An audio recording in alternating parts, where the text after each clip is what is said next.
बरसाने में श्री जी का मंदिर है, राधा रानी का मंदिर है, और बहुत ऊंचे पर है, पर्वत पर है, ब्रह्माचल पर्वत पर।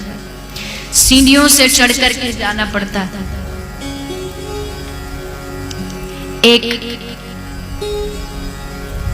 ब्रज में एक सेठ जी आए बरसाने में, और सेठ जी का नियम था कि वो पहले हर रोज नित्य प्रति किसी संत को प्रसाद खिलाते हैं, और संत को प्रसाद खिलाने के बाद ही वो स्वयं खाते हैं। तो बरसाने पहुंच गए। अब नियम अनुसार उन्होंने अपने नौकरों से, दासों से कहा कि भैया कोई जरा देख कर क्या हो, कोई संत मिल जाए तो बुला के ला। उस दिन क्या हुआ, राधा रानी की कुछ ऐसी लीला की कोई संत बरसाने में नहीं मिला, जबकि बरसाने में सबसे ज्यादा संत रहते हैं। आप कोई भी तीर्थ चले जाइए वृंदावन के, सबसे ज्यादा अगर कोई संत रहते, उसमें भी गौड़िया संप्रदाय के संत, तो वो बरसाने में रहते, क्योंकि गौड़िया परंपरा में राधा रानी का दास सबको माना जाता है, इसलिए सब बरसाने में रहते हैं।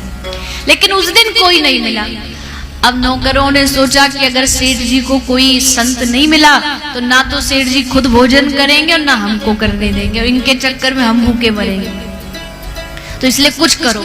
तो देखा कि राधा रानी की सीढ़ियों पर एक भिखारी बैठा बैठा बीड़ी पी रहा था। लंबे लंबे बाल थे, फटे वस्त्र पहन रखे थे।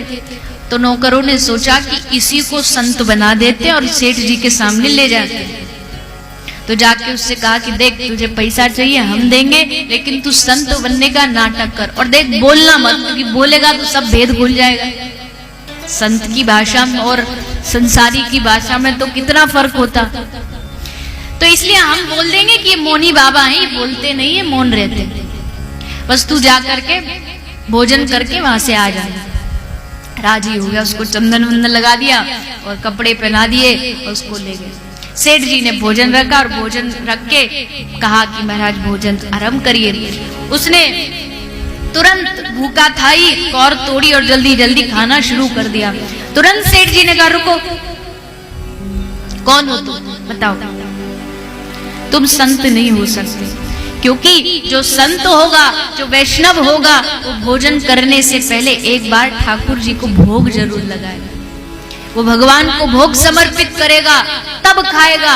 बाकी जो भोग लगा के नहीं खाए वो भगवान का भक्त नहीं हो सकता, वो जरूर कोई संसारी, कोई विषयी है। तो अब उसने सारा वेद बताया कि ये तो भिखारी है। तुरंत उसको भगाया, वहां से जाओ, यहां से, तुमको शर्म नहीं आती हमें धोखा देते हुए, संत बन गए। तुरंत थाली से उसको उठा दिया और भूखा वहां से भेज दिया। अब कोई संत नहीं मिला, सेठ जी भी भूखा सो गए। लेकिन आधी रात को राधा रानी ने इनको सपना दिया। राधा रानी ने सपने में सेठ जी को क्या कहा, रे सेठ जी क्या किया आज आपने? सेठ जी बोले, हे प्रिया जी, वो संत नहीं था, वो भिखारी था, आपका भजन नहीं करता था, संसारी है, उसको भला मैं कैसे भोजन खिला दूं? आपका भजन जो करे, जो संत, उसी को तो भोजन खिलाऊंगा। तो राधा रानी ने मुस्कुराते हुए बड़ा सुंदर उत्तर दिया सेठ को कि बस एक दिन में ही हार मान गया, मैं तो उसको 40 साल से खिला रही हूं और आज तक कभी नहीं कहा कि तूने मेरा भजन नहीं किया तो मैं तुझे खाने को नहीं दूंगी। कितने हैं इस दुनिया में जिन्होंने जीवन में एक बार जिह्वा से कृष्ण नाम नहीं लिया होगा, लेकिन वो भगवान बिना भेदभाव करके उसको भी वही पानी देता है, वही अन्न देता है, वही श्वास देता है, सूर्य उसके लिए भी वही निकलता है। इससे बड़ी कृपा इनकी और क्या हो सकती। हमको दान भी करना तो हम क्या कहते हैं, अरे सत्पात्र कोई देना चाहिए, देखभाल के दान तो आजकल भरोसा नहीं। हम 100 रुपया भी देते तो 1000 बार पूछते हैं कि सही लगेगा या नहीं लगेगा, लेकिन उन्होंने हमको देने से पहले पूछा कि तुझे दे रहा हूं, तू इसकी शराब पिएगा, सिगरेट पिएगा, तू इसका मांसाहार खाएगा, कभी उसने पूछा हमसे? ये कृपा नहीं तो और क्या है।